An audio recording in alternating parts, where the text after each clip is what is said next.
Welcome है आपका R K classes Kota के यूट्यूब चैनल पर। कल हम लोग गाउस का नियम पढ़ रहे थे और गाउस के नियम का हमने पहला उपयोग भी पढ़ लिया था।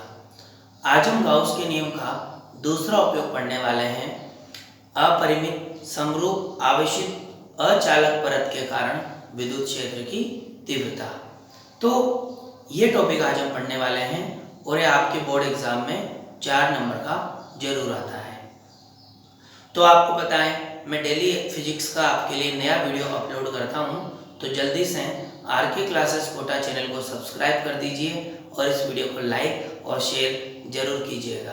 तो आज हम स्टार्ट करते हैं अपरिमित समरूप आवेशित। देखिए आज का हमारा टॉपिक है अपरिमित समरूप आवेशित। आवेशित भी है, समरूप भी है, अचालक परत। अचालक परत के कारण विद्युत क्षेत्र की तीव्रता। विद्युत क्षेत्र की तीव्रता। तो हमारा टॉपिक है अपरिमित यानी अनंत आकार की, काफी अधिक उसका आकार है, समरूप आवेशित समान रूप से आवेशित है, अचालक अचालक यानी कि उचालक कोई परत है, उसके कारण हमें विद्युत क्षेत्र की तीव्रता का मान ज्ञात करना है। तो देखिए इसके लिए हम एक परत मानेंगे। सबसे पहले हम एक काल्पनिक परत की कल्पना करेंगे। यहां पर इस तरह से ये कोई मान लीजिए परत है, अपरिमित है, इसलिए यहां पर हम इसमें डॉट डॉट लगा देंगे तो इसका आकार हो जाएगा अपरिमित। ठीक है। और ये परत अचालक है। अचालक है यानी कुचालक है। कुचालक पदार्थों की विशेषता होती है कि इन्हें जो भी आवेश हम देते हैं वो इनके अंदर समान रूप से वितरित हो जाता है। इनके अंदर समान रूप से आवेश वितरित हो जाता है, फैल जाता है इनके अंदर।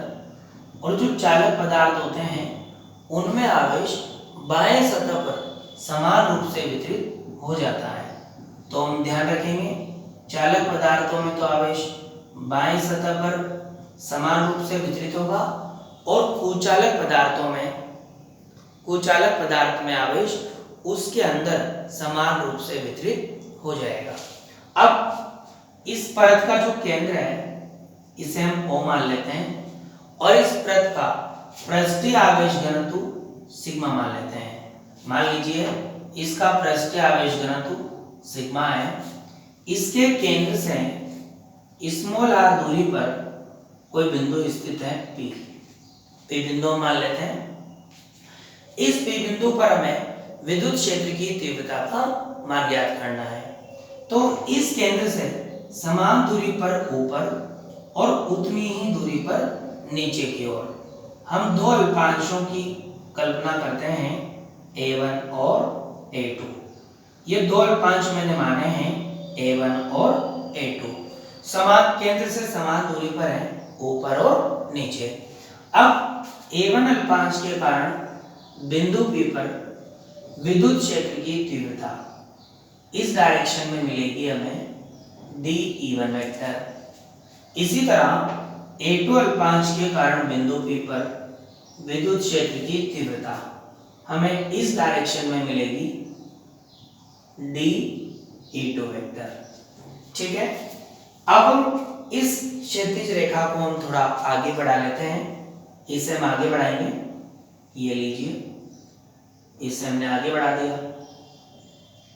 तो अब ये जो एंगल है इसको हम एल्फा मान लेते हैं। कुछ भी हम मान सकते हैं, एल्फा भी मान सकते हैं, थीटा भी मान सकते हैं, ये एंगल एल्फा मान लेते हैं। अब आप देखिए dE1 वेक्टर और dE2 वेक्टर, इन दोनों की दिशाएं अलग अलग हैं। दिशाएं अलग अलग होने के कारण इनको हम क्षैतिज और ऊर्ध्वाधर घटकों में वियोजित कर देते हैं। तो DE1 का क्षैतिज घटक इधर आएगा, इधर अल्फा है तो इधर वाला घटक cos होगा, DE1 cos अल्फा, और इस D1 का ऊर्ध्वाधर घटक इधर आएगा नीचे की ओर, DE1 sin अल्फा। ठीक है, इसी तरह हम DE2 के घटक करेंगे तो इसमें थीटा इधर है तो इधर वाला घटक cos होगा, DE2 cos अल्फा, और इसका ऊर्ध्वाधर घटक ऊपर की ओर आ जाएगा, इसका ऊर्ध्वाधर घटक ऊपर की ओर आएगा, DE2 sin अल्फा। तो अब देखिए ये दोनों जो ऊर्ध्वाधर घटक हैं, ये दोनों ऊर्ध्वाधर घटक परिमाण में समान और दिशा में विपरीत होते हैं। इस कारण ये दोनों घटक एक दूसरे को निरस्त कर देते हैं, जबकि ये दोनों क्षैतिज घटक समान दिशा में होने के कारण आपस में जुड़ जाते हैं और परिणामी विद्युत क्षेत्र की तीव्रता हमें क्षैतिज दिशा में प्राप्त होती है।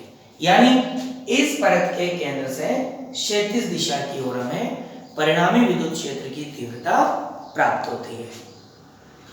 अब परिणामी विद्युत क्षेत्र की तीव्रता का मान ज्ञात करने के लिए हम एक काल्पनिक बेलनाकार गाउसियन पृष्ठ की कल्पना करेंगे। हम एक ऐसे बेलन की कल्पना करेंगे जो काल्पनिक होगा, गाउसियन पृष्ठ होगा, और उस बेलन का ये जो बाएं पृष्ठ होगा ये वाला, इस बाएं अंत्य पृष्ठ पर ये P बिंदु आ जाए, और जितना बेलन इस परत के आगे की ओर होगा उतना ही बेलन इस परत के पीछे की ओर होगा। तो बेलन के आगे की ओर R लंबाई का बेलन होगा और R लंबाई का बेलन पीछे की ओर होगा, तो टोटल लंबाई हो गई यहाँ पर 2R। तो हम लोग 2R लंबाई के एक काल्पनिक बेलन की कल्पना करेंगे और इस प्रकार करेंगे कि ये P बिंदु उसके अंत्य पृष्ठ पर आ जाए। ठीक है, तो देखो हम ऐसे बेलन की कल्पना किस प्रकार कर सकते हैं ये आप देखिए। अब बेलन हम लेते हैं, मैं ये परत यहां दोबारा बनाऊंगा,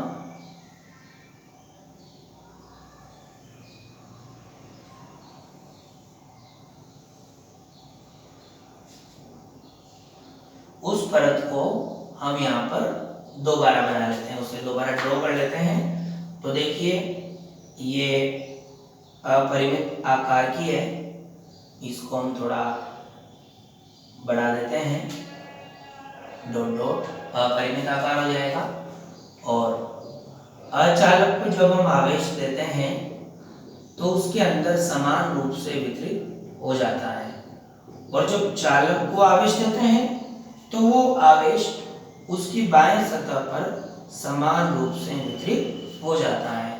ये इसका हमारे पास केंद्र था ये वाला। ठीक है, तो आप देखिए हम क्या करने वाले हैं, हम और P बिंदु हमारे यहाँ था, इसके सामने P बिंदु है, तो हम यहाँ पर P बिंदु मान लेते हैं। मान लीजिए ये P बिंदु है और केंद्र से P बिंदु की दूरी हमें मालूम थी, R डिस्टेंस है P बिंदु की, देखिए आप वहां पे R दूरी है।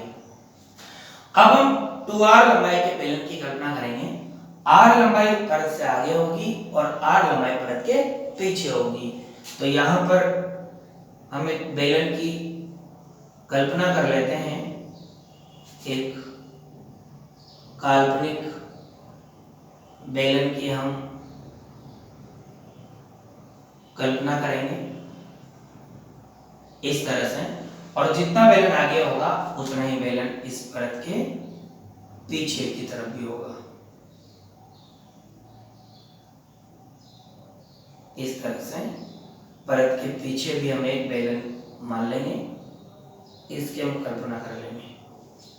ठीक है, जितना आगे है उतना ही पीछे है, चाहे तो आप इसे यहां तक भी इस तरह से मिला सकते हैं, ये लीजिए। ठीक, R लंबाई इधर है r लंबाई इधर है, तो बेलन की कुल लंबाई हो गई 2r। अब इस बेलन को हम 3 पृष्ठों से मिलकर बना हुआ मान सकते हैं। किसी भी बेलन में 3 पृष्ठ होते हैं, 2 उसके अंत्य पृष्ठ होते हैं, ये बाहर वाले, और एक उसका वक्र पृष्ठ होता है, ये ऊपरी सतह वाला। ठीक है, तो इसमें ये पहला अंत्य पृष्ठ मान लेते हैं S1, इधर हम दूसरा अंत्य पृष्ठ मान लेते हैं S2, और बेलन के बाहर वाला वक्र पृष्ठीय क्षेत्रफल जो है इसे मान लेते हैं S3। ठीक है, अब S1 पृष्ठ पर विद्युत क्षेत्र E वेक्टर क्षैतिज दिशा में होगा, E वेक्टर क्षैतिज दिशा में होगा। इस पृष्ठ का पृष्ठीय क्षेत्रफल ds वेक्टर ये भी बाहर की ओर होगा, और दोनों समान दिशा में हैं, तो इनके मध्य कोण 0 डिग्री। अंत्य पृष्ठ S2 की बात करते हैं, इस पर विद्युत क्षेत्र बाहर की ओर होगा क्षैतिज दिशा में, E वेक्टर। पृष्ठीय क्षेत्रफल ds वेक्टर भी बाहर की ओर होगा, दोनों समान दिशा में हैं, तो हम थीटा 0 डिग्री मान लेते हैं।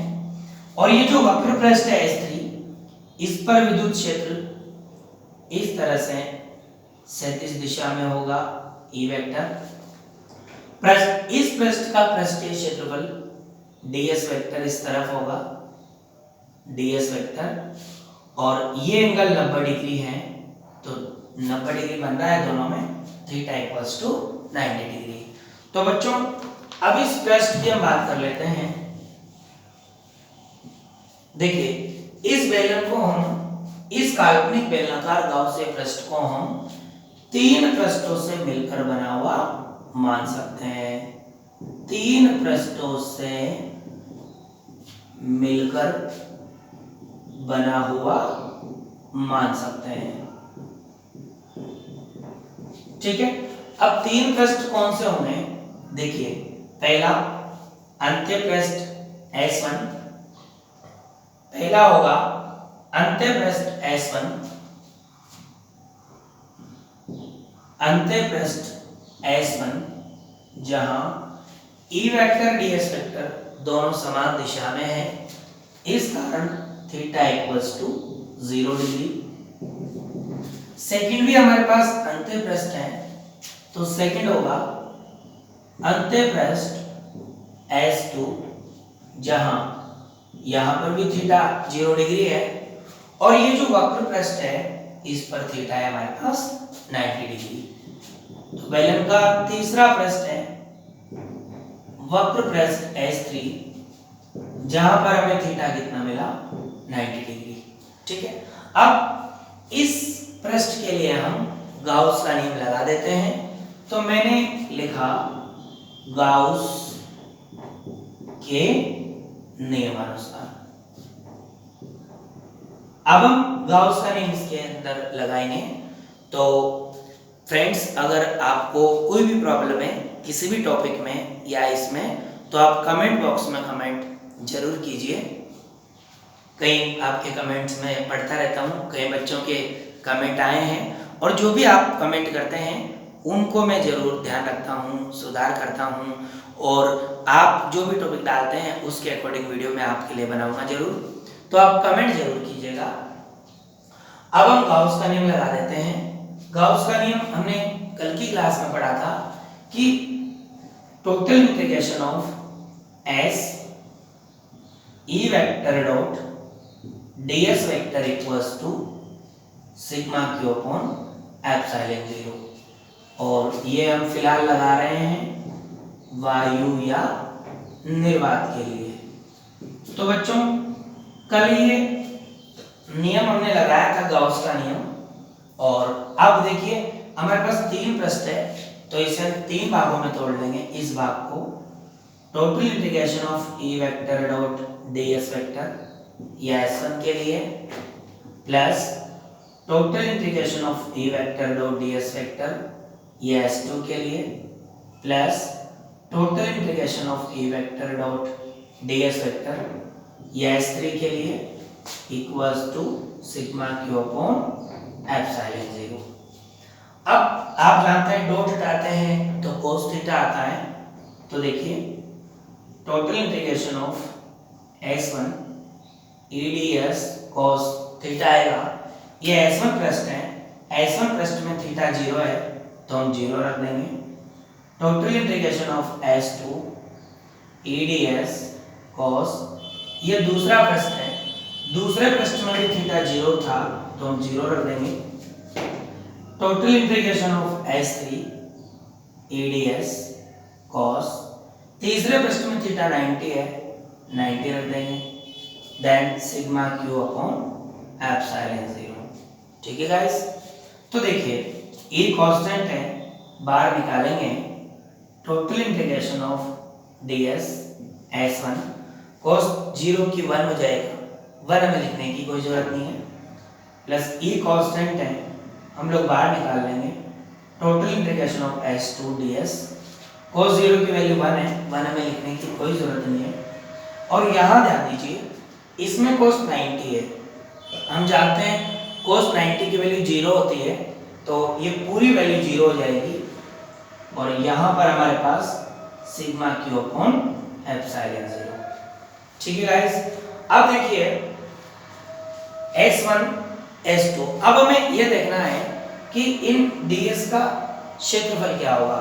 तो देखिए E total integration of ds का संपूर्ण पृष्ठीय क्षेत्रफल, इसका संपूर्ण पृष्ठीय क्षेत्रफल S मान लेते हैं E, इसका भी संपूर्ण पृष्ठीय क्षेत्रफल S ही होगा क्योंकि दोनों अंत्य पृष्ठ समान ही बेलन के, इसको भी S मानेंगे, 0 लिखने की जरूरत नहीं है। Sigma Q upon epsilon 0। ठीक है गाइस, तो अब देखिए क्या होगा आगे।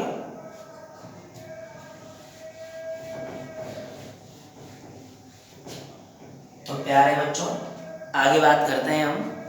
अब ES हमारे पास कितने हो गए, 2 हो गए, 2ES equals to summation of Q upon epsilon 0। This is equation number first, इसे हम इक्वेशन नंबर फर्स्ट दे देते हैं। अब देखिए क्या होगा, परंतु सिग्मा क्यू क्या होगा ये हमें समझना है। देखिए सिग्मा क्यू क्या होगा, ध्यान दें, इस परत का पृष्ठीय आवेश घनत्व मैंने आपको सिग्मा बताया था, पृष्ठीय आवेश घनत्व होता है सिग्मा, ये एकांक क्षेत्रफल पर उपस्थित आवेश होता है। तो हम कह सकते हैं कि एकांक पृष्ठीय क्षेत्रफल उपस्थित आवेश सिग्मा माना था, एकांक पृष्ठीय क्षेत्रफल पर आवेश हमने सिग्मा माना था। अब हमारे पास क्षेत्रफल हम क्या ले रहे हैं, S, तो S क्षेत्रफल पर उपस्थित आवेश क्या होगा, एकांक पर इतना है तो S क्षेत्रफल पर इतना होगा, तो इंटू कर देंगे सिग्मा S। ठीक है, तो कुल आवेश हम सिग्मा क्यू से लिखते हैं, कुल आवेश सिग्मा क्यू से लिखते हैं और कुल आवेश हमारे पास आ गया सिग्मा S, और ये वैल्यू पुट कहां कर देंगे हम, इक्वेशन नंबर फर्स्ट में। तो देखिए गाइस समीकरण नंबर 1 से 2ES equals to summation of Q, इसकी वैल्यू रखेंगे हम sigma S upon epsilon 0, then S cancel कर देंगे, E अपॉन में ले जाएंगे, 2 अपॉन में ले जाएंगे हम, E इक्वल्स टू 2 अपॉन में ले जाएंगे सिग्मा अपॉन 2 एप्सिलॉन 0। तो ये आ गया विद्युत क्षेत्र की तीव्रता। तो आगे बात करते हैं हम,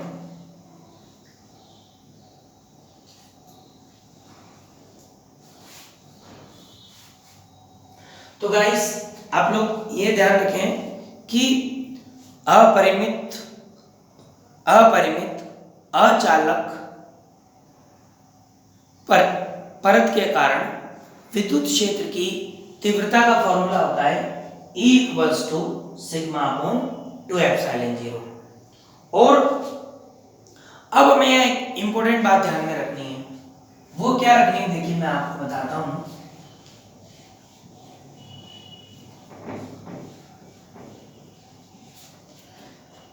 ध्यान में रखनी है, आप स्वयं देखिए इसमें आर डिस्टेंस नहीं आ रही, आर डिस्टेंस नहीं आ रही। इसका मतलब परत के कारण जो विद्युत क्षेत्र की तीव्रता होगी वो आर दूरी पर निर्भर नहीं करती, आर दूरी पर निर्भर नहीं करेगी क्योंकि इसमें आर दूरी नहीं आ रही। तो हम कह सकते हैं कि परत के कारण विद्युत क्षेत्र की तीव्रता परत से दूरी पर निर्भर नहीं करती, यानी 5 सेमी दूरी पर भी उतनी ही तीव्रता होगी जितनी तीव्रता 10 सेमी दूरी पर होगी। ठीक है गाइस, ये अल्पमान के लिए होता है। अब आप कहें कि बहुत अधिक मान के लिए हमें तीव्रता चाहिए, तो क्या जो अल्पमान पर होगी और बहुत अधिक मान पर होगी? ऐसा नहीं है, परत के कुछ पास तीव्रता समान होगी, अधिक दूरी पर तीव्रता समान नहीं होगी। अब आज हमने गाउस के नियम का सेकंड उपयोग पढ़ा।